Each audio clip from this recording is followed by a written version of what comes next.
Sahabat pembelajar, berjumpa kembali bersama Imade Sidiase Belajar Jadi Guru dalam membahas materi pendidikan Pancasila dan kewarganegaraan.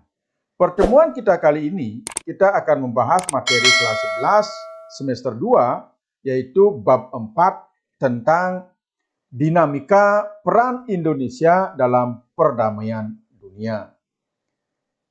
Ada dua sub pokok bahasan yang akan dibahas di bab 4 ini, yaitu sub pokok bahasan yang pertama tentang peran Indonesia dalam menciptakan perdamaian dunia melalui hubungan internasional. Kemudian sub pokok bahasan yang kedua tentang peran Indonesia dalam menciptakan perdamaian dunia melalui organisasi internasional.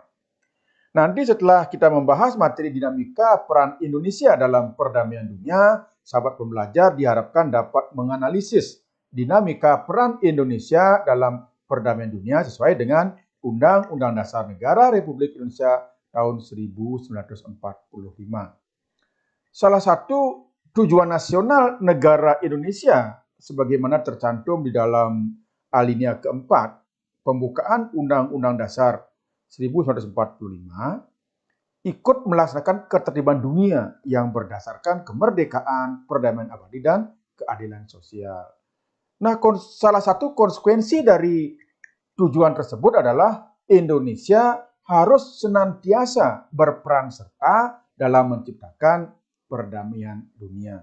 Nah, bagaimana peran serta Indonesia dalam perdamaian dunia? Maka mari kita bahas mulai dari sub pokok bahasan A, yaitu peran Indonesia dalam menciptakan perdamaian dunia melalui hubungan internasional.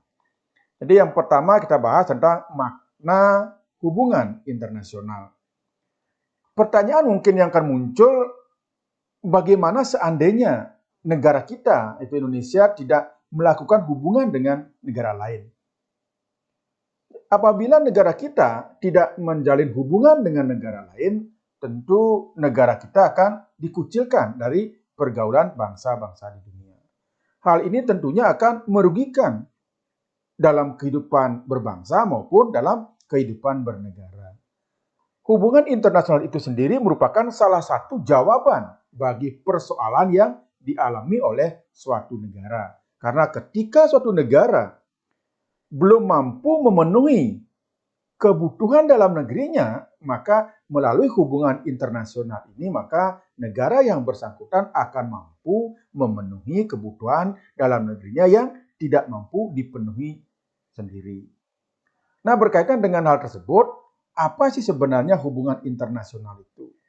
Jadi secara umum, hubungan internasional itu diartikan sebagai hubungan yang bersifat global yang meliputi semua hubungan yang terjadi dengan melampaui batas-batas negara. Konsepsi hubungan internasional oleh para ahli sering dianggap sama atau dipersamakan dengan konsepsi politik luar negeri, hubungan luar negeri, dan politik internasional. Padahal sebenarnya ketiga konsep tersebut memiliki makna yang berbeda satu sama lain. Akan tetapi mempunyai persamaan yang cukup mendasar dalam hal ruang lingkupnya, yaitu melampaui batas-batas negara atau lingkupnya itu adalah internasional. Nah, sekarang apa sih perbedaan ketiga hal tersebut? Yang pertama, politik luar negeri itu adalah seperangkat cara atau kebijakan yang dilakukan oleh suatu negara untuk mengadakan hubungan dengan negara lain dengan tujuan untuk tercapainya tujuan negara serta kepentingan nasional negara yang bersangkutan. Kemudian yang kedua, yang dimaksud dengan hubungan luar negeri, yaitu keseluruhan hubungan yang dijalankan oleh suatu negara dengan semua pihak yang tidak tunduk pada kedaulatannya. Sedangkan yang ketiga, yaitu politik internasional, yaitu politik antar negara yang mencakup kepentingan dan tindakan beberapa atau semua negara, serta proses interaksi antar negara maupun antar negara dengan organisasi internasional. Selanjutnya kita akan membicarakan tentang pentingnya hubungan internasional bagi Indonesia. suatu negara atau suatu bangsa tentu tidak akan dapat hidup sendiri tanpa bantuan dari negara lain. Untuk menjaga kelangsungan hidup dan mempertahankan kemerdekaannya, maka setiap negara tentu membutuhkan bantuan dari negara lain. Nah, oleh karena demikian, maka setiap negara harus mengadakan hubungan baik dengan negara lain. Suatu negara dapat menjalin hubungan dengan negara lain jika kedaulatan negara yang bersangkutan sudah diakui oleh negara lain, baik secara de facto maupun de jure. Nah, faktor-faktor apa saja yang menyebabkan perlunya kerjasama dalam bentuk hubungan internasional? Tentu yang pertama adalah faktor internal, yaitu untuk menjaga kelangsungan hidup dari negara yang bersangkutan, baik dari masalah kudeta dalam negerinya maupun intervensi dari negara lain. Kemudian yang kedua ada faktor eksternal, yaitu tidak dapat dipungkiri bahwa ada ketentuan hukum alam yang menyatakan bahwa suatu negara tidak akan mungkin bisa berdiri sendiri tanpa bantuan dan kerjasama dengan negara lain. Ketergantungan tersebut terutama dalam upaya memecahkan masalah-masalah yang dihadapi oleh negara yang bersangkutan, seperti masalah ekonomi, masalah politik, masalah hukum, masalah sosial, budaya, maupun pertahanan dan keamanan. Nah, sekarang bagi Indonesia apa sih arti pentingnya sebuah hubungan internasional itu? Hubungan internasional bagi negara Indonesia hal yang sangat penting dalam rangka memenuhi kebutuhan nasional yang tidak dapat dipenuhi atau belum dapat dipenuhi sendiri dengan menerapkan prinsip politik luar negeri bebas aktif yang diabdikan bagi kepentingan nasional, terutama kepentingan pembangunan di segala bidang. Pembangunan hubungan internasional bangsa Indonesia tentu ini ditujukan untuk peningkatan persahabatan dan kerjasama, baik kerjasama di bidang bilateral, regional maupun multilateral melalui berbagai macam forum sesuai dengan kepentingan dan kemampuan nasional kita. Untuk mencapai hal tersebut, maka bangsa Indonesia harus mampu meningkatkan kualitas dan kinerja para diplomat yang kita miliki agar mampu melakukan diplomasi yang proaktif dalam segala bidang untuk membangun citra positif Indonesia di dunia internasional. Di samping itu juga harus mampu memberikan perlindungan dan pembelaan terhadap warga negara dan kepentingan negara kita, serta memanfaatkan setiap peluang bagi kepentingan nasional kita. Nah, sekarang kita bicarakan tentang politik luar negeri Indonesia.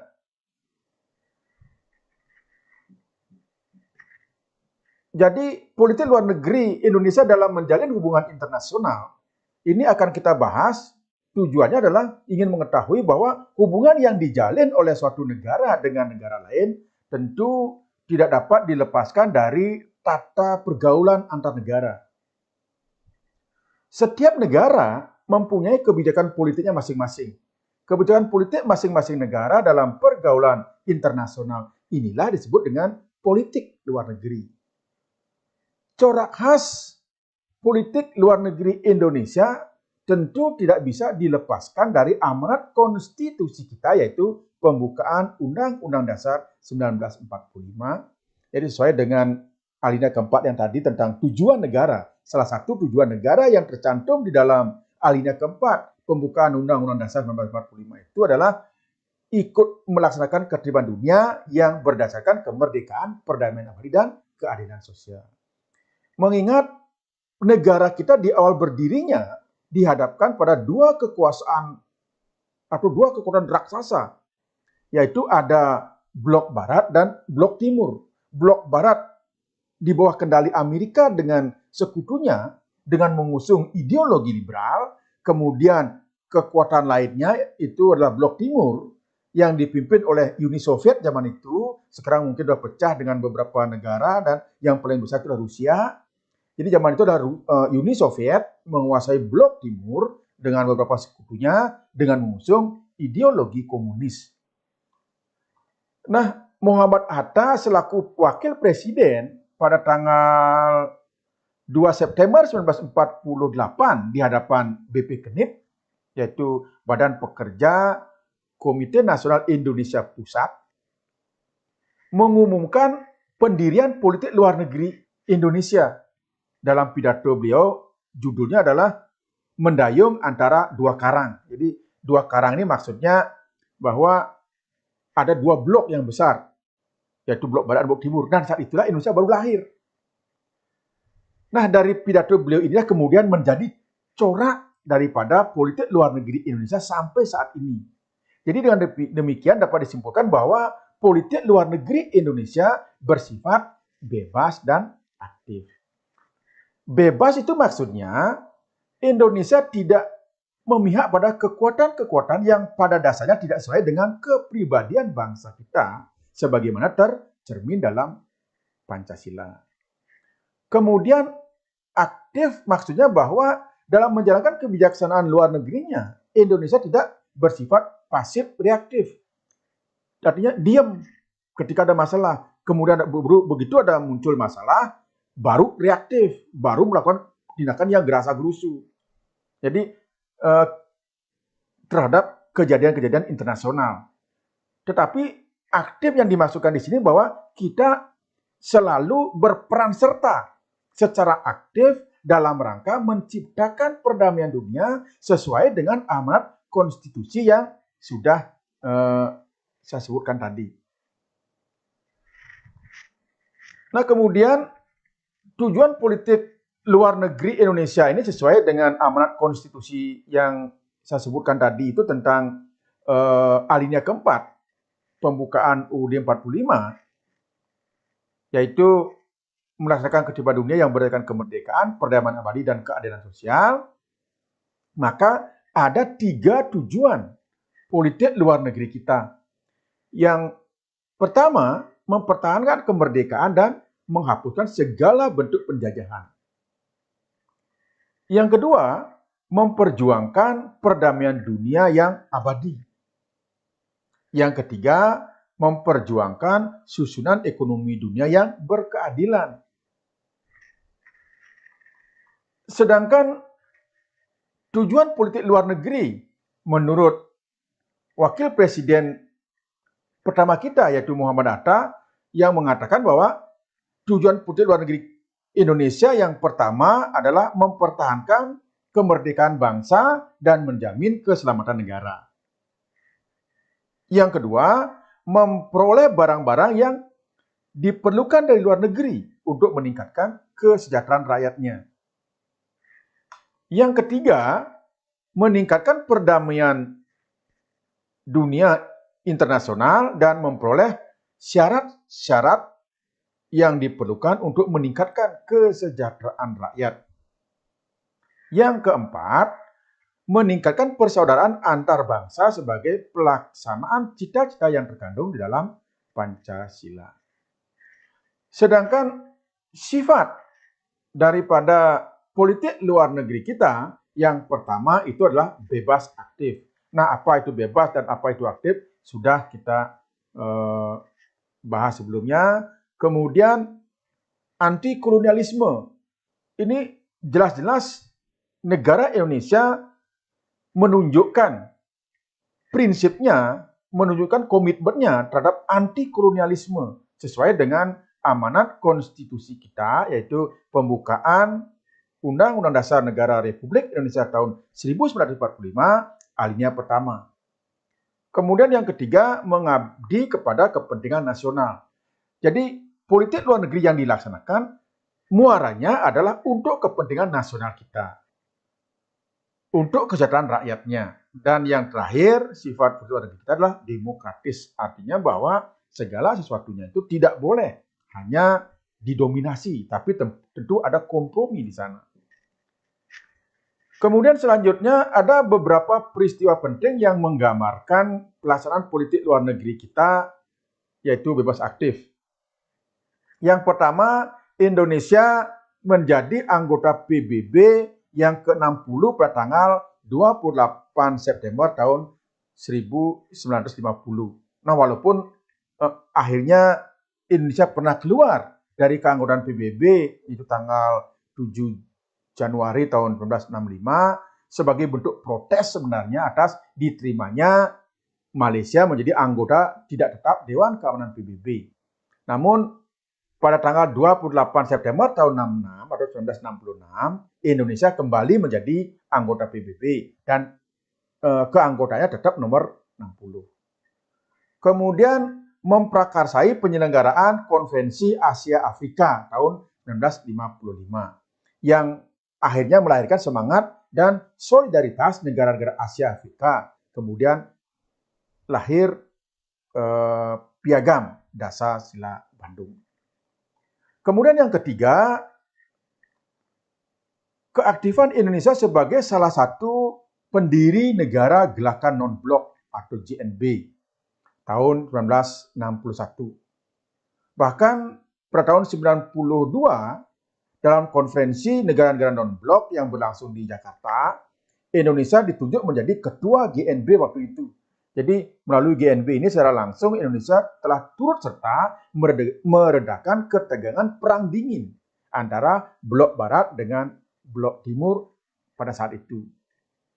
Kemudian yang keempat, terlibat langsung dalam misi perdamaian dari Dewan Keamanan PBB dengan mengirimkan pasukan Garuda ke beberapa negara yang dilanda konflik seperti di Kongo, kemudian ada di Vietnam, Kamboja,